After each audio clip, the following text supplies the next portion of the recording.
Ustadz, semoga selalu diberikan kesehatan. Inilah yang membuat Ustadz Somad sehat.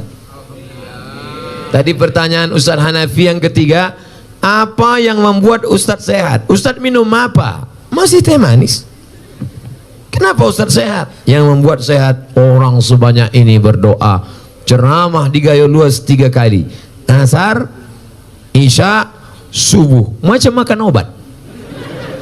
Bayangkan berapa jamaah yang berdoa, ya Allah sehatkan Ustadz Somad sampai pagi Jumat ya Allah. Setelah itu terserah kabupaten lain lah.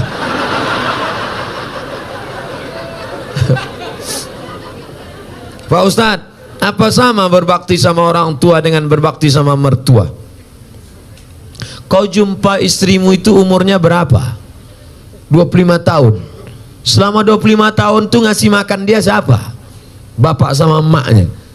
Sedangkan ayam saja tak dikasih orang. Ayam, ikan lele tak akan dia kasih. Kenapa dia mau mengasih anak gadisnya kepada engkau, sedangkan kau tak pula ganteng, PKI, pendek kecil hitam? Kenapa dia mau mengasihi kepada engkau? Emakmu sayang padamu karena kau anaknya, ayahmu sayang padamu karena kau anaknya. Tapi ini bukan emakmu, bukan ayahmu, tapi mau mengasihkan anak gadisnya padamu. Kira-kira mana yang lebih hebat, orang tua apa mertua? Mertua. Oleh sebab itu jangan kau beda-bedakan. Sayang kau pada emakmu, sayang pada emak mertuamu. Sayang kau kepada ayahmu karena dia memberikan anak gadisnya yang the best, yang terbaik. Inilah anak gadisku yang paling cantik. Padahal di kampung itu banyak yang lebih cantik. Tentu anak dia dipujinya. Oleh sebab itu maka yang selama ini tak sayang pada mertua, balik dari pengajian ini mudah-mudahan sayang dia pada mertuanya insyaallah. Makanya carilah menantu yang soleh, bukan somat.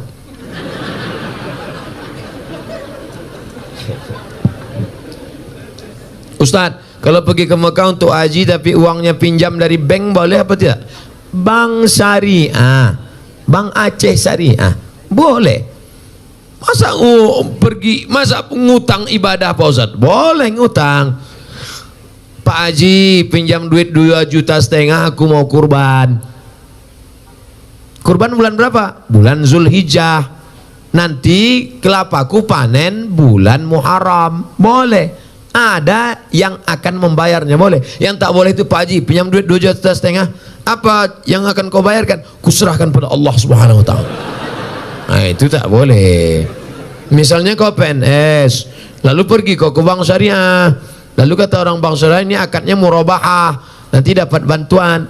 Sebelum berangkat sudah lunas. Saya tidak tahu di Gayo Luas. Kalau di Pekanbaru Riau, store 2017 berangkat 2031. 2030 malaikat maut datang.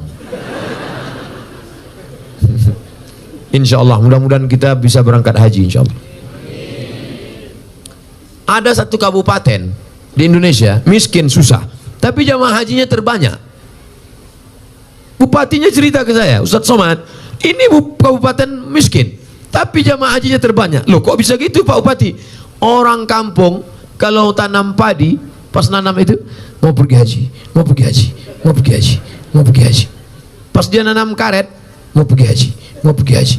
Disampaikan Allah niatnya. Yang kampung lain enggak, mau kawin lagi, mau kawin lagi. Sampai juga, sampai juga. Insya Allah bisa dua-duanya insya Allah. Ustadz ini cerita kawin aja. Untuk memanas-manasi ada yang belum nikah. Bukan untuk saya untuk apa? Ada kawan kita belum nikah. Ustadz, di keluarga orang tua saya cuman saya yang muslim. Alhamdulillah. Mudah-mudahan saudaramu dapat hidayah insya Allah.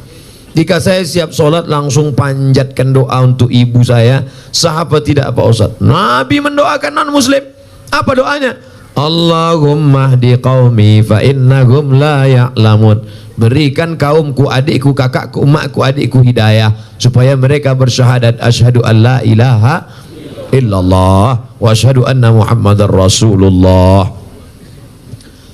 Hukum seorang istri minta kepada suaminya imam sholat tapi suami tak mau. Nah, ini laki Fir'aun ini.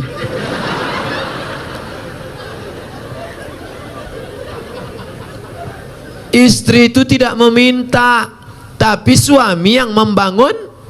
Kan suami mengambil air diperciknya ke wajah ibu, bangun. Nah itu kalau anak udah 3. Kalau waktu masih pengantin baru kemarin, wake up my darling, wake up my honey. Bentang mereka lah sajadah, usolli sunnatat tahajjud raka'ataini imaman lillahi ta'ala. Allahu akbar. Bismillahirrahmanirrahim. Ar-Rahman 'allamal Qur'an, khalaqal insan, 'allamahul bayan.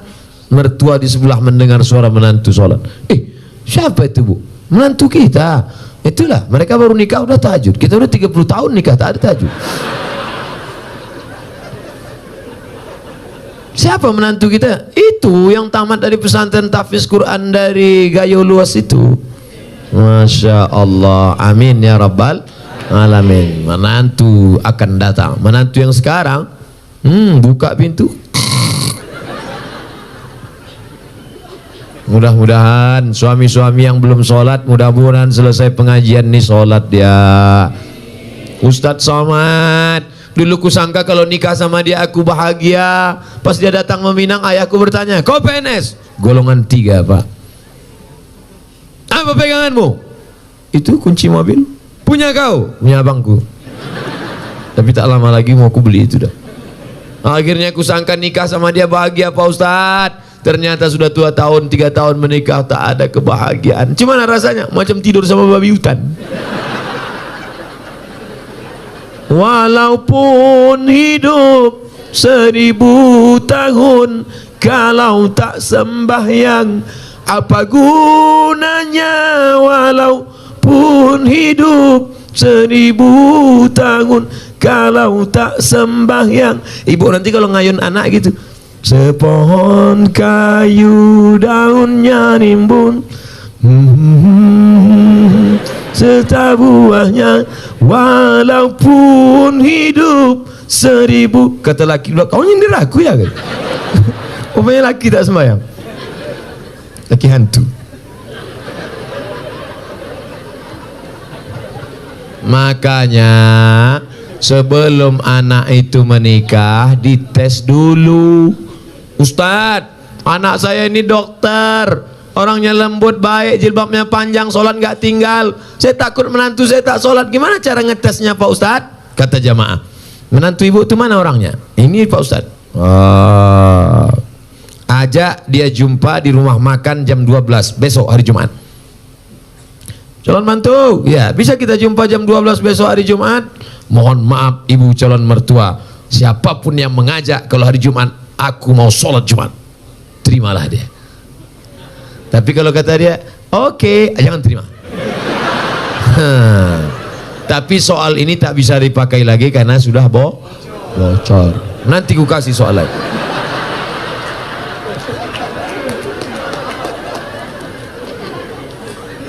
Orang dulu kalau mencari calon menantu, besok Pak, saya mau minang anak Bapak, besok kau datang ke rumah saya maghrib.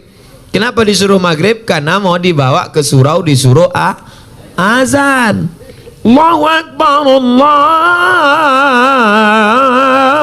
Akbar. Mantap azannya. Samsung, HP.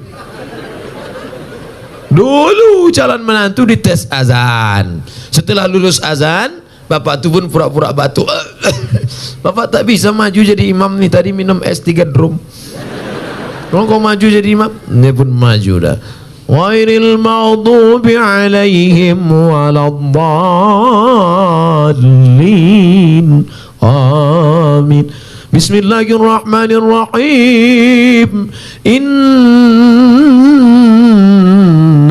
a'tai. Kita mertua di belakang, mak gaya kau ngeri kali ya. Sangka entah ayat apa tadi.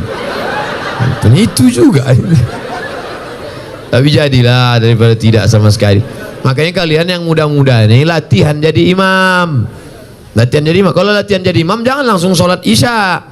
Jadi imam tuh latihannya zuhur dulu. Zuhur tuh modalnya takbir aja.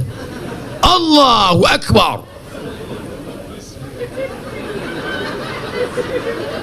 Allahu Akbar. Tapi sami Allah ingat juga. Nah, pula saking groginya Allahu Akbar.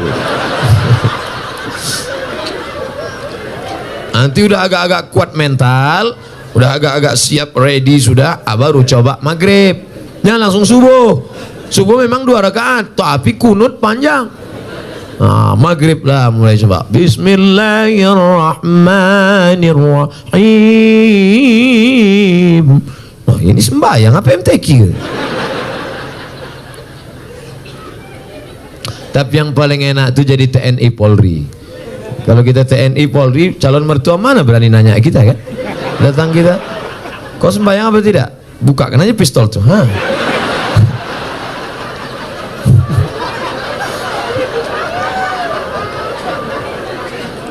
Akad nikahnya pun, aku nikahkan engkau dengan anakku dengan mahar sebentuk cincin emas tunai. Siapa?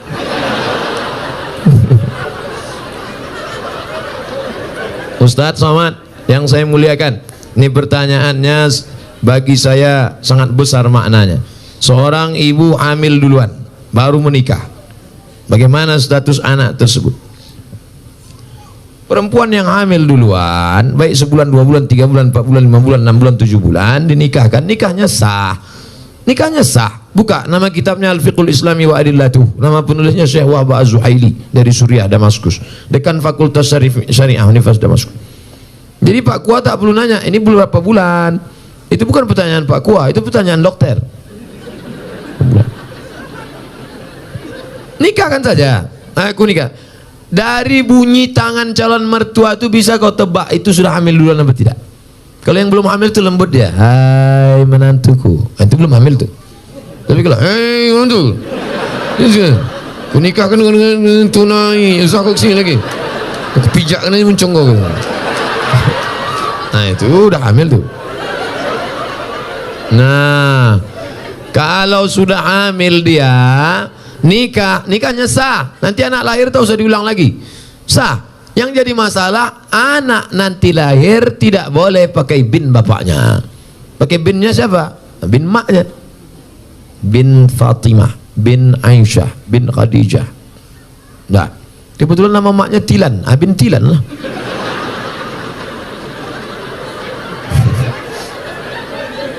Dua, kebetulan anak ini lahir laki-laki. Anak yang dalam kandungan tadi lahir, anaknya laki-laki. Lahir adiknya sudah itu perempuan. Adiknya perempuan. Mati ayahnya. Ustadz janganlah kasar kali mati ayahnya. Adiknya jadi perempuan. Nanti kalau mau menikah, si abang tadi tak bisa jadi wali. Karena hubungan mereka saudara seibu. Saudara seibu tak bisa jadi wali. Tiga, bapak meninggal, si ayah meninggal, si anak tak dapat harta warisan karena tak ada hubungan nasab. Empat, kebetulan anak pertama tadi anak gadis cantik, dipinang anak lajang. Pas nikah nanti si bapak tak bisa jadi wali. Walinya wali hakim Pak Kua. Banyak sekarang yang ngotot, saya walinya. Oh tak bisa mas bro. Apa salah saya? Saya kan bapaknya. Tengok wajahnya kan mirip tak bisa. DNA tak laku. Salah saya apa? Kau mencoblos sebelum hari H. Tak bisa. Maka jaga anak gadis kita. Makanya kalau datang anak lajang, besok hari Jumat, habis hari Jumat hari Sabtu, hari Sabtu malam Ahad, anak lajang datang bawa motor. Boom. Pak, saya bawa anak gadisnya sebentar ya. Jangan, Ustadz Somad sudah ceramah, aku tak ingin anak ini makan. Sekarang banyak orang tua lebih mau makan di daun daripada makan di pinggan. Sekali tidak, jangan keluar. Melangkah kau dari rumah ini selangkah, tak kuakui kau anak dunia akhirat. Masuk dalam. Sebentar aja Pak. Tidak. Nanti kami belikan bapak mie ayam. Apa lah?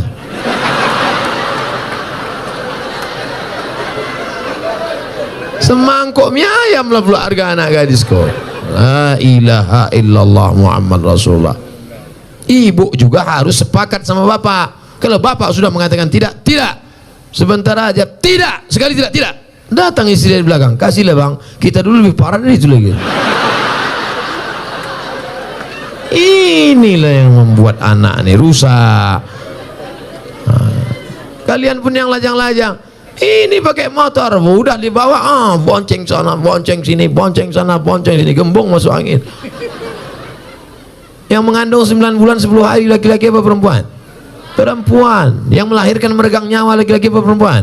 Perempuan. Yang ngidam muntah-muntah laki-laki apa perempuan? Perempuan. Maka jaga kehormatan kalian adik-adikku, anak-anakku, jaga. Tak ada harga kalian, sekolah aja bagus-bagus. Yang lajang-lajang, jangan kalian pacaran. Tak usah kalian pacaran. Emangnya Ustadz dulu tak pernah pacaran? 4 tahun saya di Mesir tak pernah pacaran. Kalau tak percaya tanya sama Ustadz Fadil. Tak pernah Ustadz kan?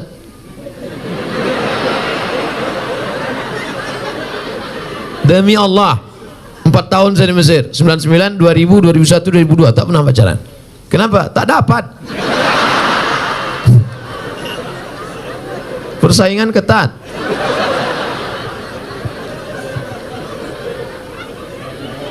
Assalamualaikum. Tapi setelah pulang, selesai saya S1 Mesir, saya lanjutkan S2 Maroko, habis itu saya pulang 2008 saya pulang, lulus PNS, mengajar, ustadz. Coba tengok komen-komen. Nih lajang-lajang yang asik pacaran. Kalian serius saja belajar sekolah. Saya tak ganteng macam kalian. Hitam, pesek, kurus, kering, hitam. Coba tengok komen-komen di FB, di Instagram. Ustadz jadikan yang kedua ya. Tak usah kalian takut jodoh-jodoh itu. Apa kalian takut? Apa hukum sogok menyogok dalam Islam? Itulah yang udah aku jelaskan tadi. Udah. Ar-rashi wal murtashi. La'ana Rasulullah SAW ar-rashi wal murtashi. Yang menyogok masuk neraka, yang disogok masuk neraka. Duit sogok haram, dikasih anak bini makan haram, dimakan masuk darah hitam naik ke otak, jantung kotor, menjadi darah daging masuk neraka jahanam, dibawa pergi haji Makkah. Labbaik Allahumma labbaik, labbaik la syarika lak labbaik. Apa kata malaikat? La labbaik wala sa'daik. Kau tak dapat haji mabrur karena kau pakai duit sogok. Patutlah balik haji tak ada perubahan. Heran aku dengan Pak Haji ini Pak Ustaz. Dulu sebelum berangkat haji bercelana pendek, balik haji tak bercelana sama sekali. Tak ada perubahan. La ilaha illallah Muhammad Rasulullah. Kalau udah terlanjur gimana Pak Ustaz? Keluarlah dari PNS. Ustaz ngomong aja enak. Kalian tanya aku jawab. Ustaz, saya punya abang yang menyusahkan orang tua. Menyusahkannya berjudi, mencuri orang tua, menggadaikan kereta. Sebagai adik apa yang saya lakukan? Pulang dari sini, musyawarah engkau sama keluarga. Mungkin otak abangmu ini sudah rusak karena narkoba. Karena orang kalau sudah kena narkoba, jangankan sabu-sabu, putau, pil rohypnol, mix kasbek, vodka. Hafal juga Pak Ustaz nih. Jangan pemakai juga ini dulu. Jangankan itu, lem kambing aja rusak. Anak-anak SMP, anak SD kalau udah kena lem kambing rusak. Berapa banyak ibu-ibu masak pagi tak panas-panas nasi, rupanya tabung gas sudah dijual anak untuk beli sabu-sabu. Otak itu sudah rusak. Ini saya yakin ini abang ini udah rusak otaknya. Kenapa? Karena mau dia pula menyusahkan orang tua, berjudi, mencuri orang tua. Jadi kalian kumpul bersama, cari asal muasal sebab musabah. Oh, dia kena narkoba. Orang kena narkoba jangan malu, bawakan ke BNN, Badan Narkotika Nasional. Ustadz, tolong doakan anak kami Pak Ustadz. Doa apa? Doa narkoba. Saya belum pernah dapat doa Allahumma inni na'udzubika min sabu-sabu. Tak ada. Maka serahkan ke BNN. Nomornya Pak Ustadz, catat nomor BNN. Saya selalu dibawa BNN ceramah. Catat ya. Jangan minta ceramah sama BNN. BNN. Rusak pula HP.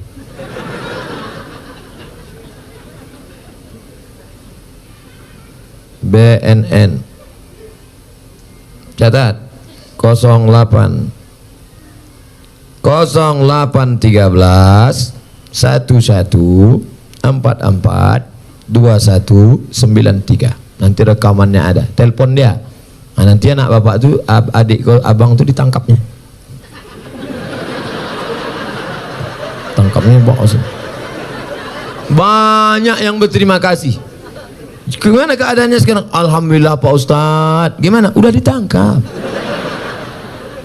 Setelah ditangkap diobati diobati, rehabilitasi, balik dia sehat, bisa lagi sehat dengan kita, bisa bersosialisasi dengan masyarakat. Ini saudara kita. Tapi ada juga yang tidak kena narkoba, dibawa ruqyah. Bawa ke tengku-tengku, ke alim ulama, tuan-tuan guru kita, ke dayah-dayah, di ruqyah. Mungkin dia diganggu jin setan. Ustadz, suami saya tak sholat, kemarin di ruqyah tak ada respon apa-apa. Berarti tak salah setan. Kadang kasihan juga kita. Kadang-kadang setan ini sikit-sikit setan salah. Sikit-sikit setan salah. Laki tak sembahyang, setan salah. Laki selingkuh, setan salah. Kata setan, aku tak ada, goda dia aja, gatal kan. Nanti keluar namanya KPS, Komisi Perlindungan Setan. Saking banyaknya setan disalah-salahkan. Ada bencong LGBT, waktu dibacakan ruqyah keluar jinnya, habis itu sehat deh. Itu yang meruqyah namanya Ustadz Saifullah, Ketua ARSY, Asosiasi Ruqyah Syariah Indonesia. Ketuanya Ustadz Junaidi. Setiap provinsi ada di ruqyah. Nah, jadi rupanya ada juga jin itu yang bencong. Masuk dia, begitu masuk melambai dia. Ya. Begitu keluar jin itu sehat. Tapi saya tak bisa ruqyah. Jadi ruqyah ini ada ustadz-ustadznya. Kadang kita ini ayatnya hafal, pas kita baca jin itu tak mau keluar. Allahu la ilaha illa huwal hayyul qayyum, la ta'khudhuhu sinatun wa la naum. Hai jin, keluar. Tak mau kata dia. Keluar, tak mau. Keluar. Masa setan ngusir setan kata. Rupanya perbuatan kita 11-12 sama dia. Pak Ustadz, saya sering memikirkan sesuatu dan tak khusyuk sholat. Bagaimana tuh Pak Ustadz? Kata Syekh Ali Tontawi, menjaga khusyuk sholat itu syaratnya 5. Yang pertama, waktu wudhu jangan bercakap. Hidupkan air keran air, basuh tangan, hakikatnya keluar dosa dari tangan. Kumur-kumur, keluar dosa dari mulut. Basuh muka, keluar dosa dari kelopak mata. Basuh tangan, keluar dosa dari tangan. Basuh kepala, keluar dosa dari lubang telinga. Basuh kaki, keluar dosa dari kaki. Nah, gitu. Jadi jangan bercakap. Jadi sekarang banyak orang sedang berwudu bercakap. Nah itulah, kan aku bilang jangan. Sawitnya sekarang memang jatuh. Gimana lah? Bilang, bagi tanam karet aja. Kau tak peduli juga kan? Terus kan? Nah itu, jadi bercampur sama dunia.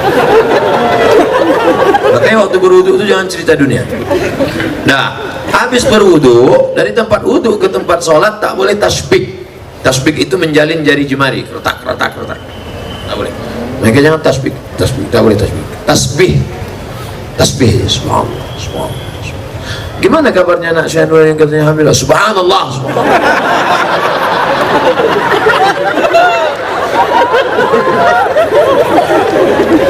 Jangan tasbih. Nah, yang ketiga, menyambut azan. Allahu Akbar, Allahu Akbar, Allahu Akbar, Allah. Hayya 'alas shalah. La haula wala quwwata illa billah. Jadi jangan ngobrol sedang azan. Jadi kalau ada yang ngajak kita ngobrol waktu sedang azan, kabarnya si anu jadi acara Allah. La haula wala quwwata.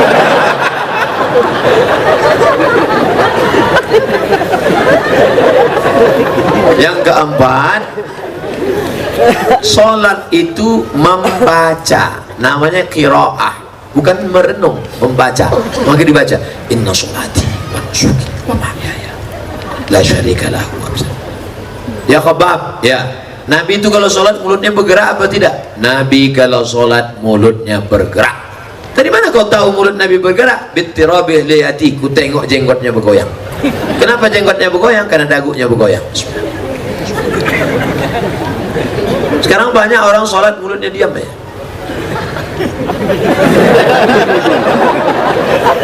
Apa dipikir? Nah, jadi mulut. Nah, yang terakhir yang kelima, fahami bacaan, connect antara mulut dengan qalbu, hati. Allah, salat zuhur, Allahu akbar, macam naik motor. Salat ini macam naik motor, macam bawa mobil. Udah agak-agak ngantuk kan, macam naik sepeda motor, macam orang naik motor king. Konsep fokus. Salat bukan kehilangan kesadaran. Dan orang bilang, aku kalau sudah sholat itu hilang kesadaranku, berarti kau dilarikan jin. Karena sahabat-sahabat Nabi waktu sholat itu sahabat tidak hilang. Mana dalilnya? Ketika sahabat sedang sholat, tiba-tiba Nabi datang. Waktu itu Nabi sakit, imamnya Abu Bakar. Datang Nabi waktu sahabat sedang sholat, maka sahabat memukul tangan. Pukul tangan mau ngasih tahu Abu Bakar, karena tak mungkin ngomong kan, mungkin Abu Bakar itu ada Nabi datang. Menunjukkan mereka sadar, terbuka matanya. Sholat itu mata dibuka, bukan ditutup. Dari mana dalil sholat buka mata? Uqtulul aswadaini fi sholat, bunuhlah dua yang hitam waktu kau sedang sholat. Waktu sedang sholat bunuhlah dua yang hitam. Apa itu? Ular dan kala jengking. Macam mana kita tahu ada ular kala jengking kalau mata tertutup? Itu tiba-tiba terdengar suara berbisik. Apa? Rupanya ular anaconda. Mata dibuka. Makanya kalau kita sedang sholat, misalnya habis potong karet di hutan setelah sholat, di depan potong karet itu ada sumur tua. Tiba-tiba datang, entah dari mana datang orang buta mau masuk. Tengok, jangan tengok aja, tolong dia. Biarkan masuk. Tarik tangannya, tarik, selamatkan dia. Maka sholatmu tidak batal selama tidak ngomong. Jangan ngomong, jangan ngomong. Pak, jangan jauh sini lagi. Sholat bukan kehilangan kesadaran. Siapa bilang sholat kehilangan kesadaran? Sholat sadar tidak hilang, kita tetap sadar, tapi connect dibacakan. At-tahiyatul mubarakatuh salawatut thayyibatu lillah. Assalamu alayka ayuhan nabiyyu wa rahmatullahi wa barakatuh. Wassalamu alayna wa ala ibadillah salihin. Ashhadu an la ilaha illallah wa ashhadu anna muhammadar rasulullah. Allahumma salli ala sayyidina Muhammad wa ala ali Muhammad kama sallaita ala Ibrahim sampai habis. Fil alamin innaka hamidum majid.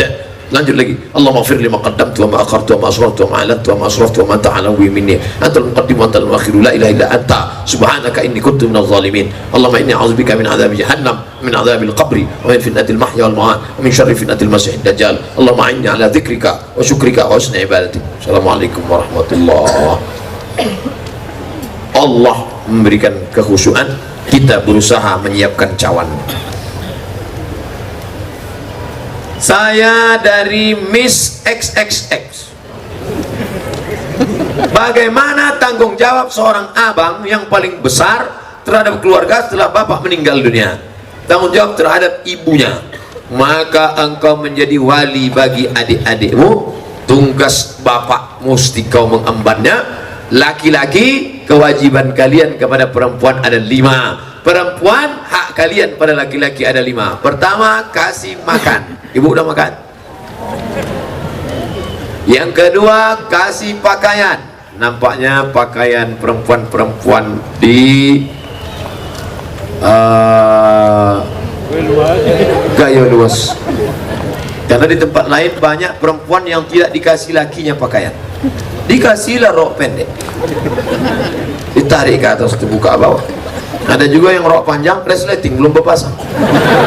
Panjang roknya, tapi tidak pasang. Masa lewat, terbuka. Saya tidak nengok, tertampak. Kewajiban kalian pertama, kasih makan. Yang kedua, kasih pakaian. Yang ketiga, kasih tempat tinggal. Yang keempat, kasih pendidikan. Kalian kasih didik adik-adik kalian. Mak tak usah lagi pendidik, tapi mak juga bawa pengajian.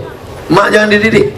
Kalian yang punya ayah sudah meninggal, tinggal mak, jangan mak pula kalian didik. Balik dari sini, mak dulu sini mak. Assalamualaikum warahmatullahi wabarakatuh.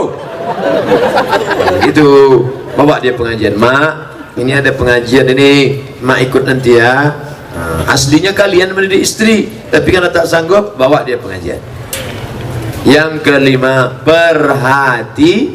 Ya, perhatikan dia. Sekarang banyak perempuan yang kurang perhatian, akhirnya mencari perhatian. Kalau nampak perempuan pakai gelang kaki sampai 2 biji, kalau berjalan kerincing kerincing kerincing kerincing, itu kurang perhatian. Ingin diperhatikan orang. Pakai ini sampai macam punuk onta.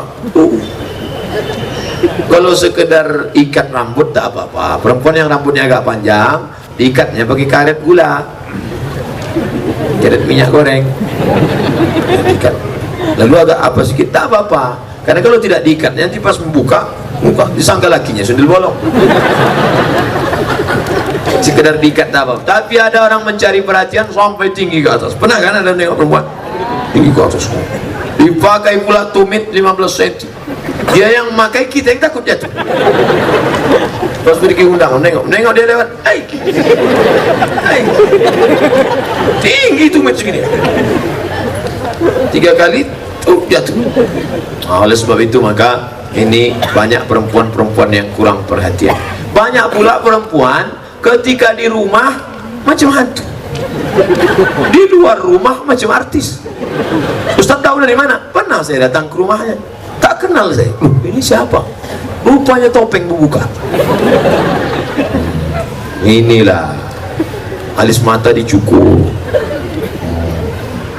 habis gundul, macam hutan lindung kena. Tak salah pakai spidol whiteboard.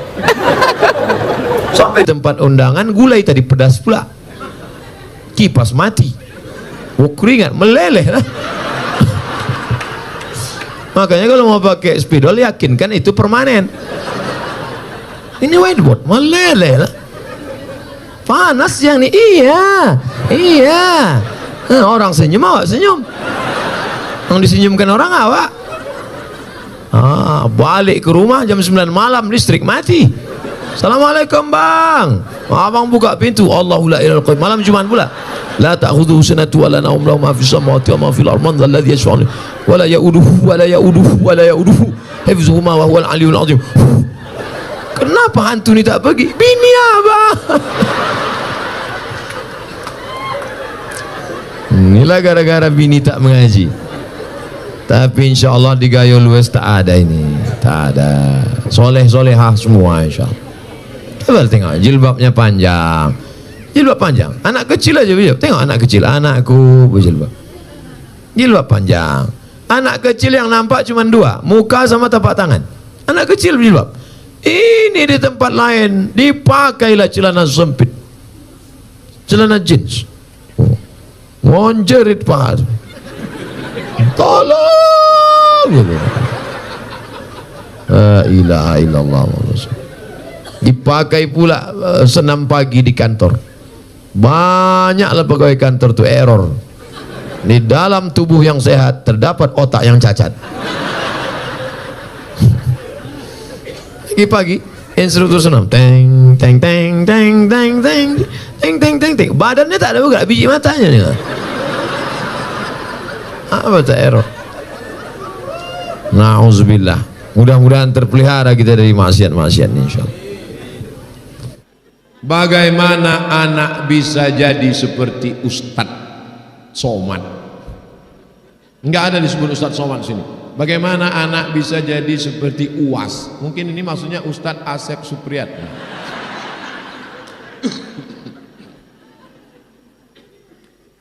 Universitas yang paling berhasil mendidik alumninya adalah Universitas Penderitaan.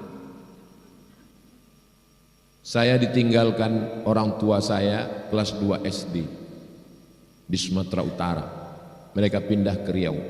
Saya menumpang di rumah keluarga ibu saya. Habis itu berpindah ke rumah kakak ibu saya. Habis itu berpindah ke rumah orang tua angkat saya. Sampai saya tamat sekolah 95. Di situ baru saya paham skenario Allah.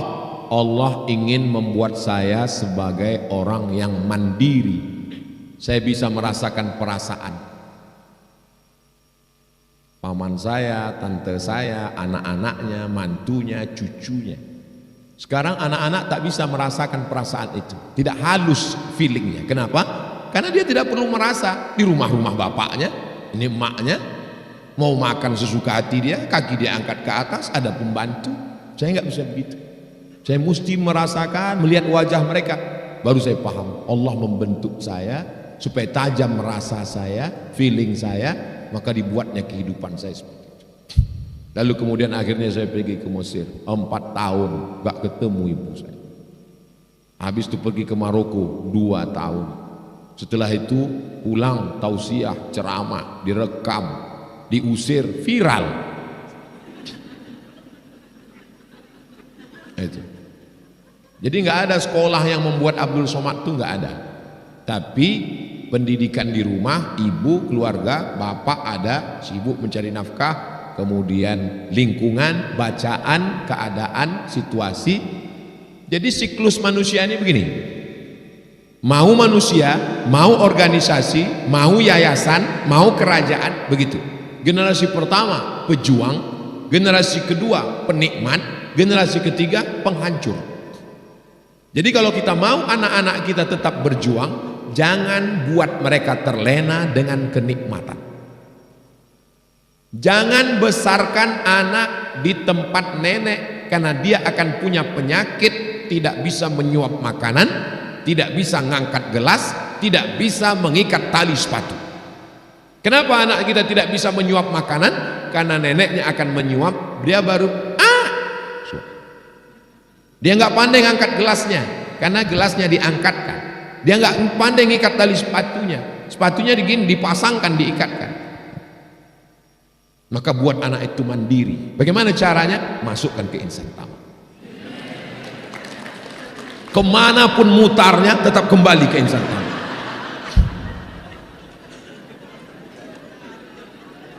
Tamat dari insan taman, apakah bisa alumni ini pergi ke Australia? Pede, memang mereka biasa, berkomunikasi lancar. Dia disuruh mencari dana. Dari mana Ustaz tahu? Tadi baju kaosnya udah saya lihat. Dia bisa menulis, dia pergi ke luar negeri, ada yang ke Kairo, ada yang ke Australia, ada yang ke Inggris. Jadi biarkan anak ibu terbang sejauh mata memandang. Di hari petang dia akan pulang, karena dia tahu di mana letak sarang. Dia akan memperbaiki Indonesia, insya Allah. Jangan nanti anaknya mau pergi, mama aku mau pergi ke Cambridge University. Jangan, mama udah tua. Pergi, terbang sejauh mata memandang. Jangan nangis, pergi, kunci pintu kamar baru nangis. Doakan dia. Waktu saya mau daftar S3 2017, mak saya umurnya hampir 70, meninggal umur 71. Mak, saya nakut-nakuti dia. Aku udah daftar S3 di Sudan. Sekarang aku mau cuti. Aku tinggal di Sudan 2 tahun. Sebetulnya enggak wajib tinggal. Saya mau ngeliat respon dia. Aku udah terdaftar di Sudan, aku mau tinggal di Sudan 2 tahun. Semua berhenti, aku berangkat. Gimana? Apa kata dia?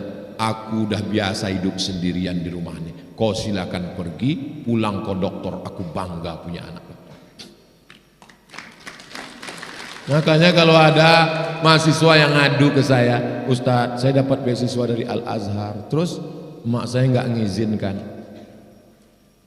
Mati aja lah mak kau.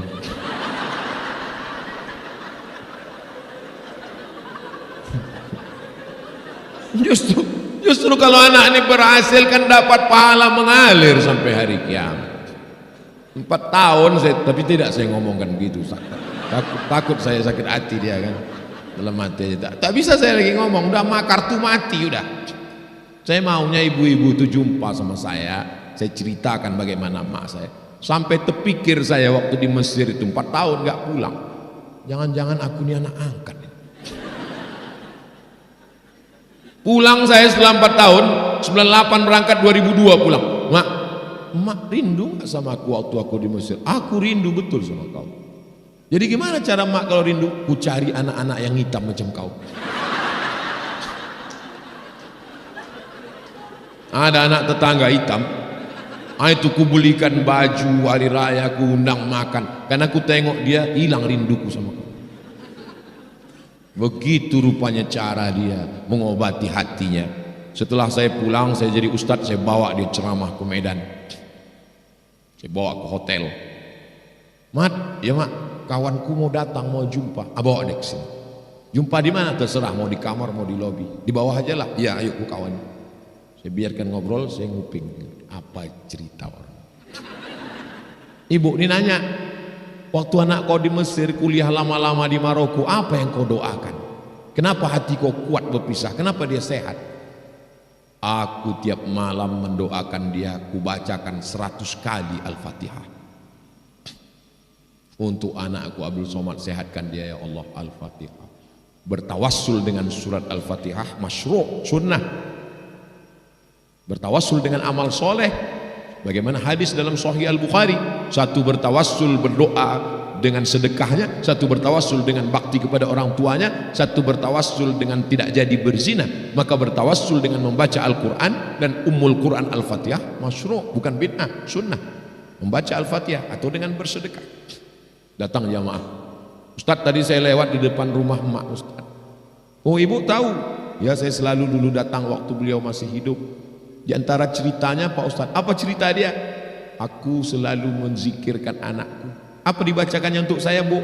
Dibacakannya tahlil la ilaha illallah 1000 sampai 3000 kali untuk engkau Ustaz Somad. Ibu. Makanya waktu ibu saya meninggal, saya pikir ini kiamat udah dunia ini. Tak ada lagi tempat meminta tolong.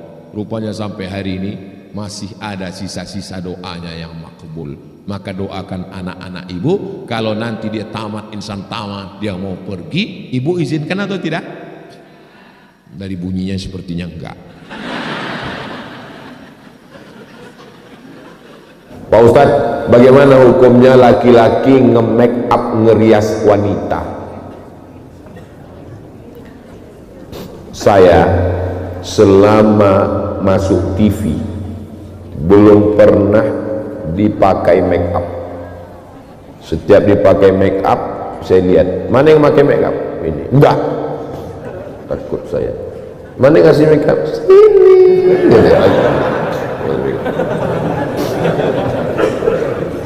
Kalau yang make up laki-laki garis tulang lunak presto, berarti kita sudah meridhoi perbuatan LGBT. Kalau yang make up adalah perempuan tidak mahram, istri orang memake up suami orang. Ustaz pakai bedak aja biar supaya enggak terlihat di kamera wajah Ustaz penuh dengan tetesan peluh keringat dan air mata beserta limpahan darah. Jambil bedak gini-gini kan, supaya enggak berkeringat, supaya wajahnya glowing. Ustaz nggak pakai make up kok tetap glowing ya? Ini bekas air wudhu. Oh, jadi Ustaz anggap kami ini semuanya tayamum.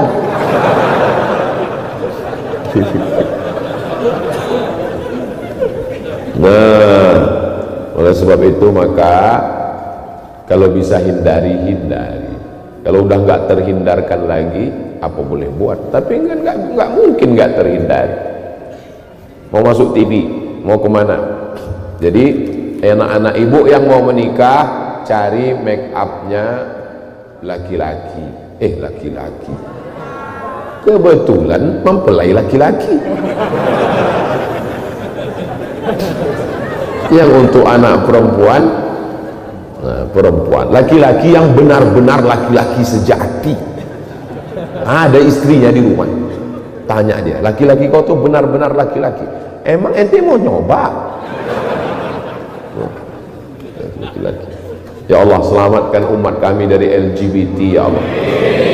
LGBT ini dihidupkan oleh Illuminati.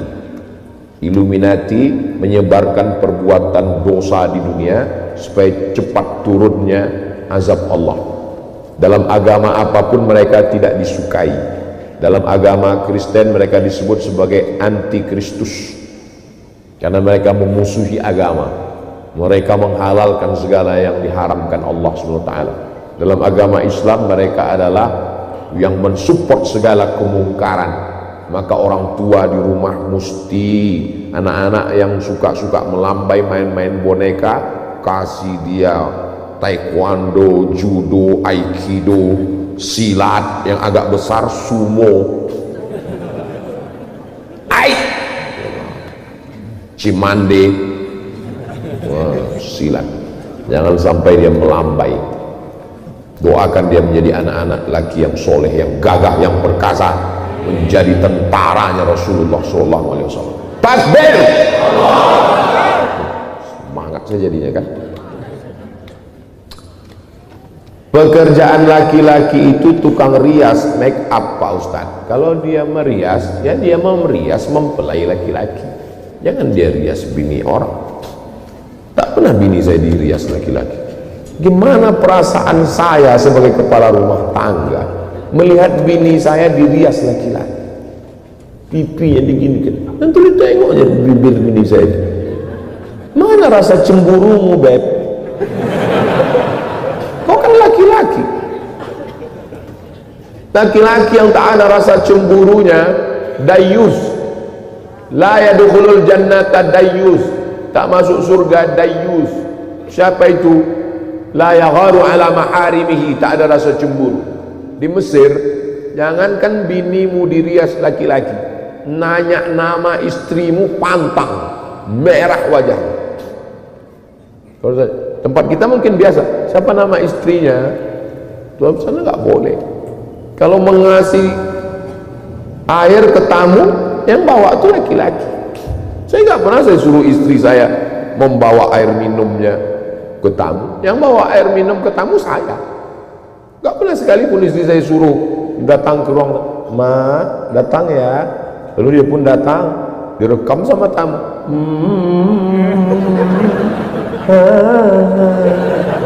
Apa ini? Masa istri kita dilihat orang? Istri itu waqarna fi buyutikunna, dia di dalam, dia di rumah, dia masak, udah siap baru dia panggil dari lalu kita datang. Masa istri kita lihat orang? Tak ada di ruang tamu saya gambar saya sama istri saya, nggak ada. Gambarnya di kamar. Yang di ruang tamu dia kaligrafi. Gambar Ustaz, gambar saya ada. Kalau gambar istri saya ditengok ini cantik juga bini kau ya, katanya. Pakai pelet apa kau dulu, katanya. Mana rasa cemburu? Jadi laki-laki yang udah tak ada rasa cemburu, ibu pun kalau udah tak ada rasa cemburu kepada suaminya, waspadalah.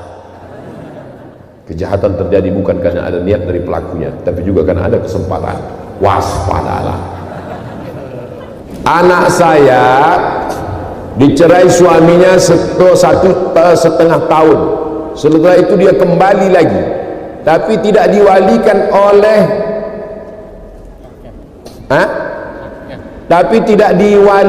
oleh haknya, maksudnya tidak pakai wali hakim, bukan oleh bapaknya, tidak memberi tahu orang tuanya.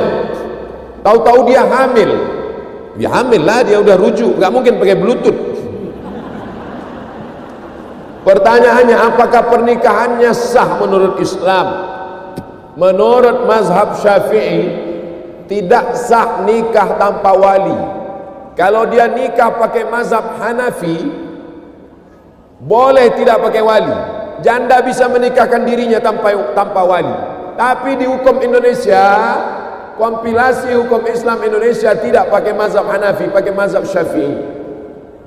Maka dari mana? Ini mesti ditanya. Kenapa dulu kamu caranya nikah pakai mana?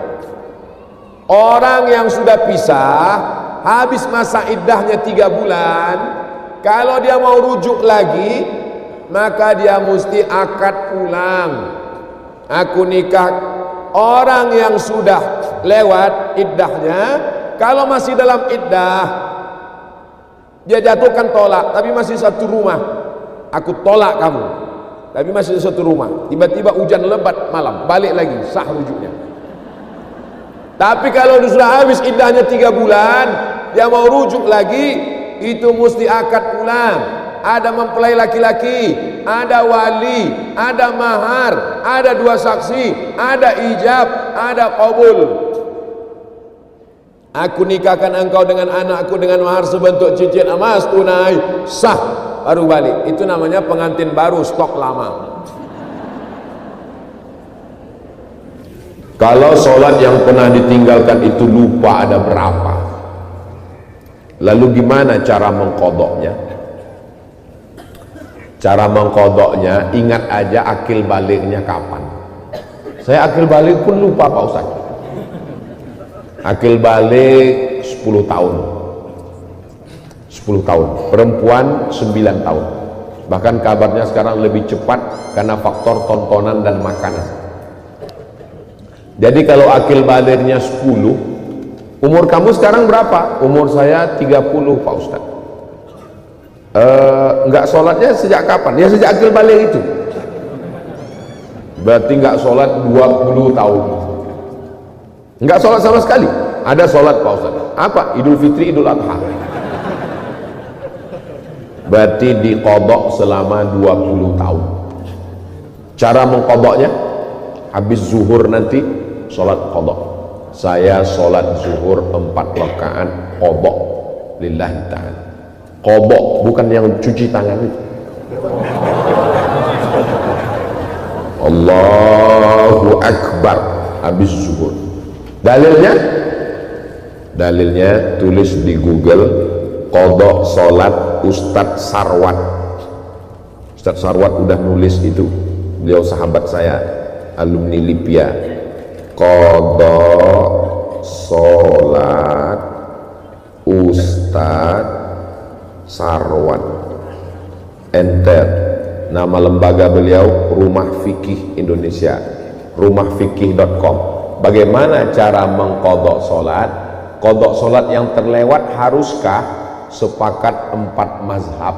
Paling tua Imam Hanafi, nomor 2 Imam Maliki, nomor 3 Imam Syafi'i, nomor 4 Imam Hambali, bahwa sholat yang ditinggal-tinggal dulu wajib diqadha. Tapi jangan gara-gara ini jamaah Darul Muhsinin besok semua nggak ada yang masuk kantor, pas ditanya kepala dinas kemana, cuti kodok. Nggak usah ambil cuti, habis satu sholat cukup ganti satu sholat. Ustadz, sholat saya tinggal 20 tahun. Iya, baru 3 tahun saya tinggal, alhamdulillah pemutihan. Mudah-mudahan diampunkan Allah, amin. Yang penting niat untuk mengkodok sudah ada. Jadi teknisnya, la yukallifullahu nafsan, jangan dikodok hari libur, hari Ahad kodok terus. Pas ditanya assalamualaikum, kodok, semangat luar biasa, habis itu berhenti. Nggak begitu, kita dituntut untuk istiqomah. Darul Muhsinin ini luar biasa jamaahnya, sampai berdiri sampai di atas. Masya Allah. Kita berharap ke depan, mana masjid Darul Muhsinin? Ini. Ya Allah, kecilnya. Ke depan masjid ini lebar sampai kemana? Naik sampai ke atas. Ada ruang convention hall pertemuannya. Ada tempat anak-anak sekolah dari mulai playgroup sampai nenek group. Sekarang banyak orang menyediakan playgroup anak-anak, terus nenek-nenek di mana? Maka mesti ada kakek-kakek di mana yang nggak ngaji. Saudara-saudara kita yang sudah tidak aktif lagi, mereka mesti duduk di masjid, karena kalau tidak duduk di masjid mereka akan duduk di rumah nonton sinetron, film hantu, mati. Yang ditonton film drama semua, ditonton mati dalam keadaan su'ul.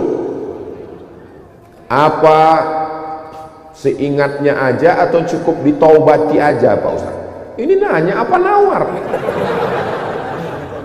Ditaubatin aja dan gak usah dikodok Pak Ustaz. Jadi saya tengok beberapa jamaah ini, sebetulnya dia udah tahu jawabannya, cuman bagaimana supaya Ustadz ini ngalah. Akhirnya karena Ustaz capek kan, ya udahlah istighfar aja.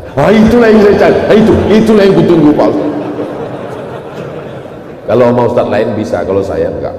Saya mazhabnya al-ngototiyah. Saya kalau udah kodok ya kodok, nggak bisa istighfar. Astaghfirullah Rabbal baraya, astaghfirullah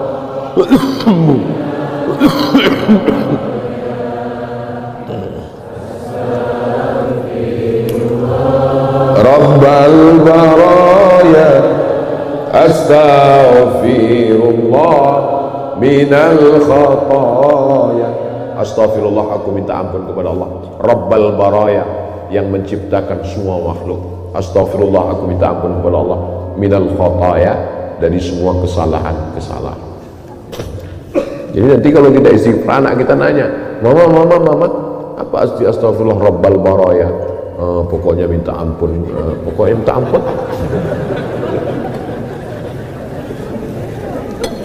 Iya, tapi makna yang aslinya mah, kata Ustadz, kalau banyak nanya itu Bani Israel. Yang penting iman aja, iman. Yang penting hati kita bersihkan. Dah cukup. Maksudnya itu cara menutupi kejahilan kita. Bagaimana agar suami istri bisa satu frekuensi dalam mendidik anak remaja, Pak Ustadz? Komunikasi. Ibu kasih tahu ke bapak, Bang, AA, Mas, kalau kamu nggak bisa komunikasi langsung dengan aku, tulis aja WA. Seperti kau kirim surat ke aku waktu ditangkap emakku dulu. Karena ada laki-laki ini kalau dia ngomong dia nggak bisa mengungkapkan kata-katanya pakai surat. Dulu waktu dia menyurati ibu, ku biarkan pena ini menari-nari di atas kertas yang suci ini. Akhirnya dihanyutkannya ke sungai, nganyut ke Jakarta. Aja disuruh dia buat WA. Apa yang dia nggak senang? Supaya bisa dikomunikasikan, duduk ngobrol bersama. Kalau acara pengajian di sekolah, buatkan khusus. Sebenarnya orang tua ini perlu konseling. Duduk bersama, psikolog dudukkan dengan ustadz, satu dari aspek agama, satu dari aspek psikologis, supaya selesai masalah. Karena kalau yang satu mengatakan saya mau anak saya pakai celana jeans metal dunia, ibu mengatakan anak saya mesti akhirat agama, nggak ketemu titiknya. Dulu kok bisa kalian ketemu ya? Anak itu ada kan karena kalian ketemu, nggak mungkin jadi melalui Bluetooth.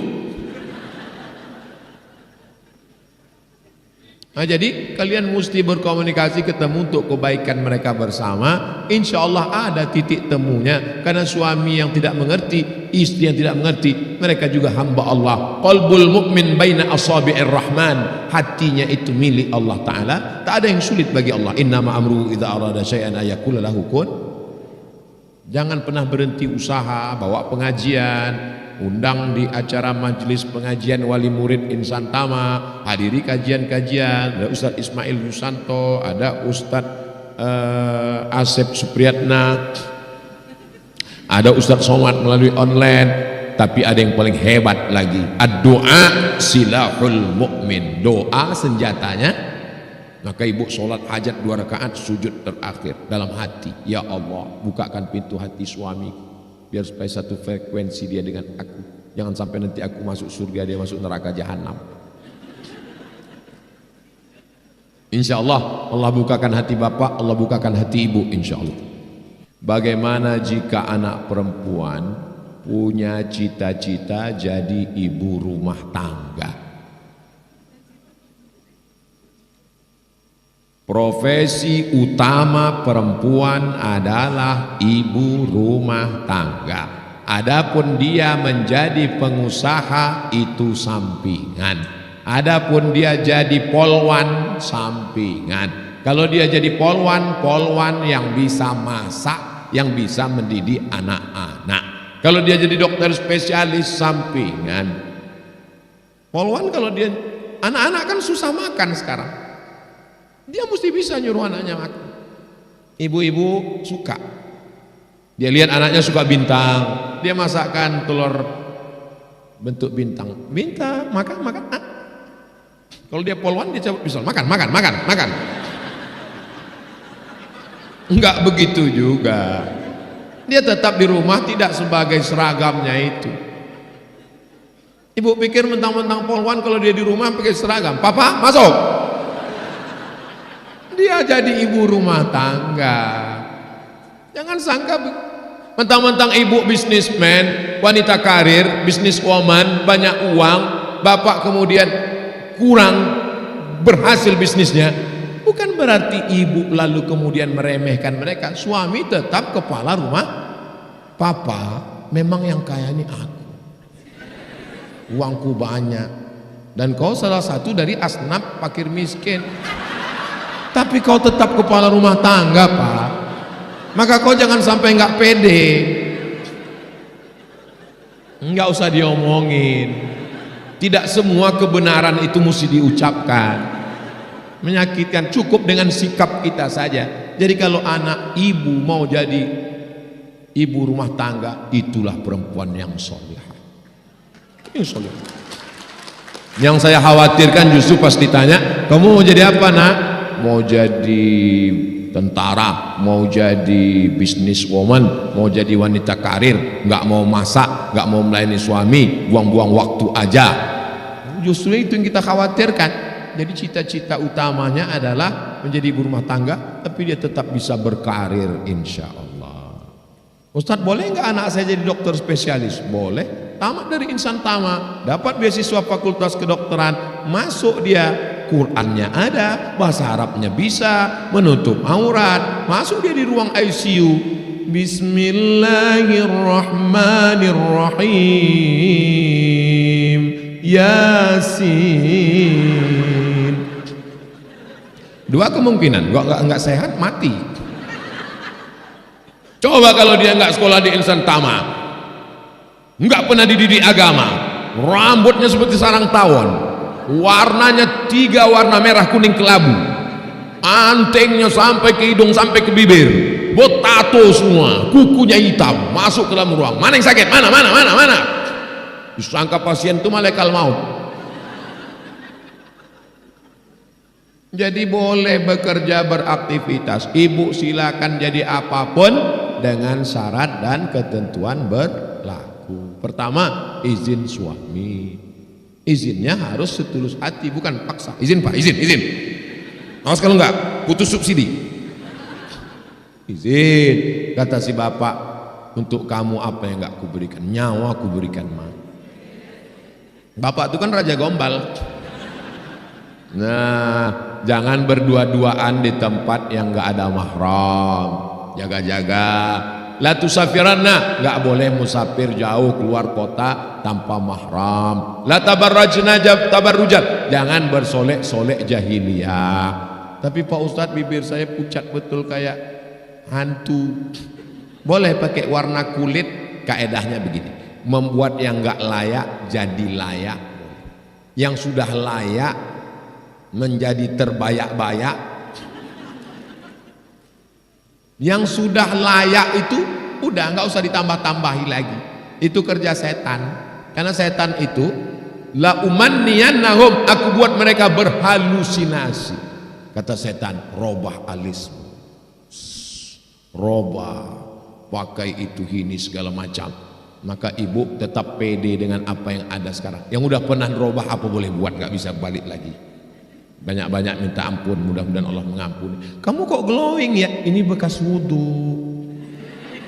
Oh, jadi kau sangka kami tayamum semua?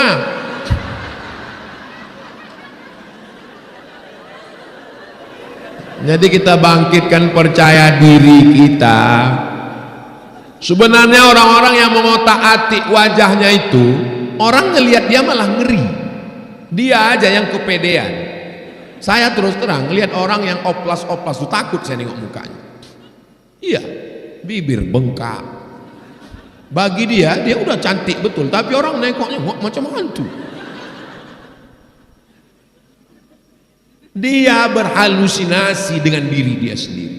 Itu penyakit, na'udzubillah. Kalau kita ibadah, kita zikir, insya Allah Allah selamatkan kita dari itu semua. Laki-laki melihat perempuan seperti bunga.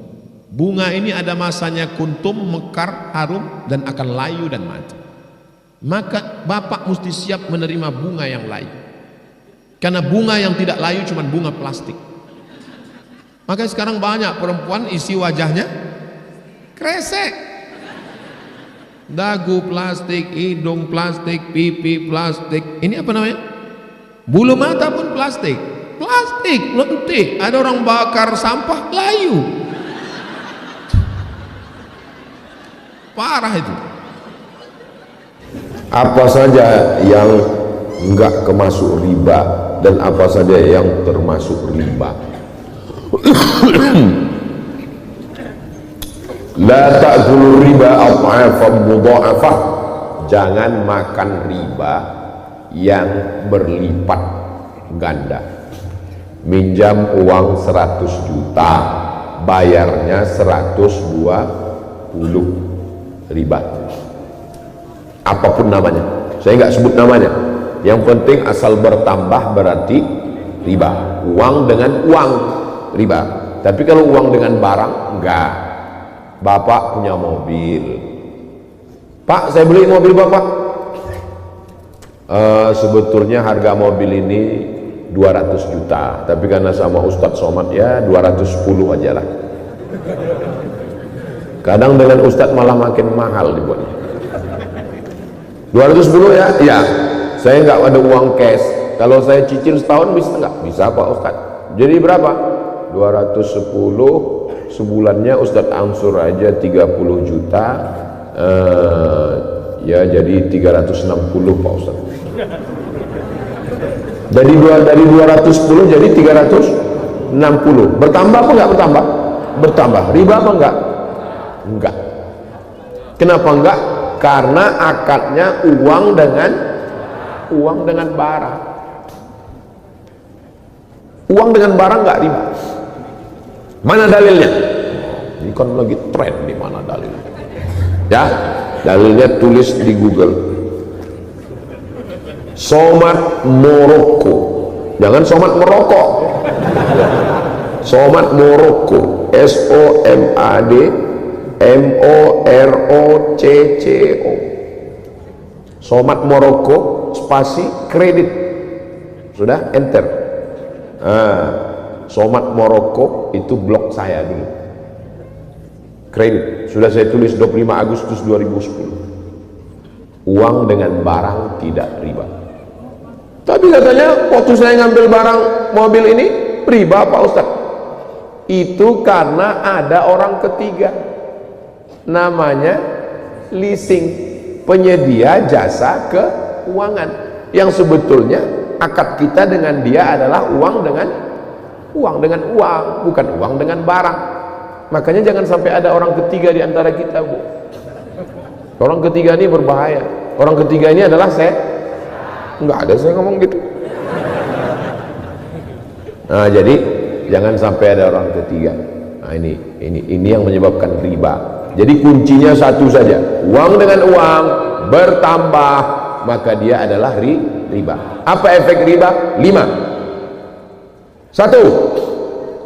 Alladzina ya'kuluna ar-riba la yaqumuna illa kama yaqumu alladzi yatakhabbathu asy-syaitanu minal mas. Orang yang makan riba bangun dari kubur seperti orang yang kerasukan, kesambet. Kalau bahasa Sundanya apa? Kesurupan. Nanti kalau ngelihat di padang mahsyar pas bangun dari kubur ada orang kesurupan. Kamu riba ya? Kamu juga. Mudah-mudahan Allah selamatkan kita ya Allah. Yang kedua, uang riba dibelikan ke nasi. Allahumma barik lana fima razaqtana wa qina azabannar. Amin.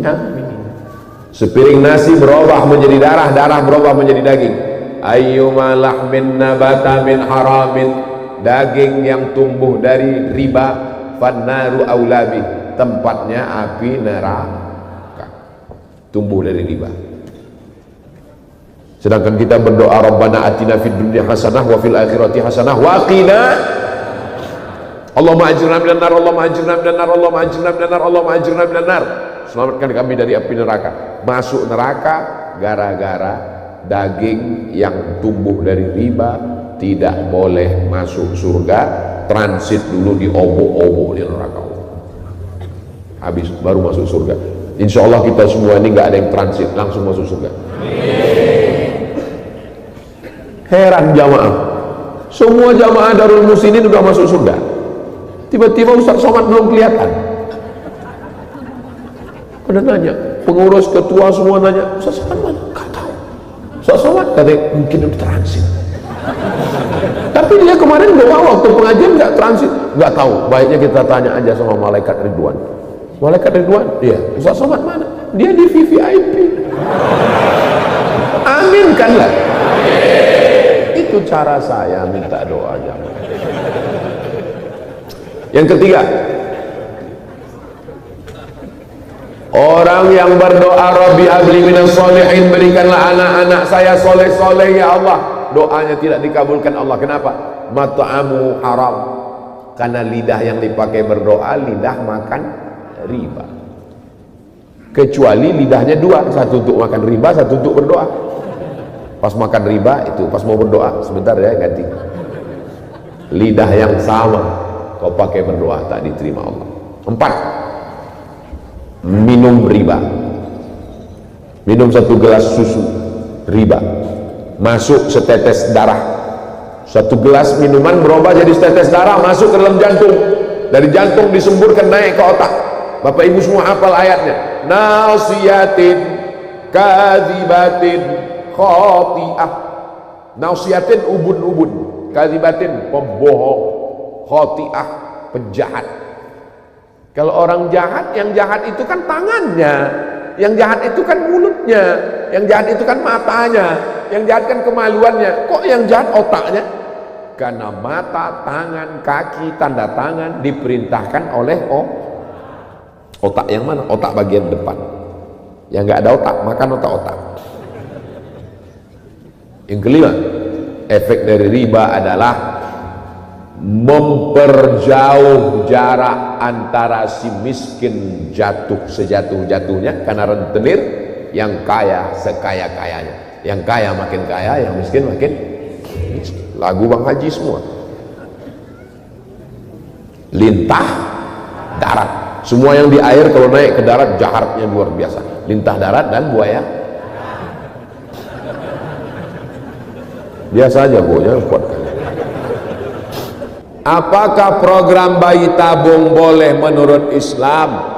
Boleh, syaratnya 2. Yang pertama, sperma milik suaminya dan sel ovum telur milik istrinya, bukan milik orang lain. Dan yang kedua, dokternya amanah.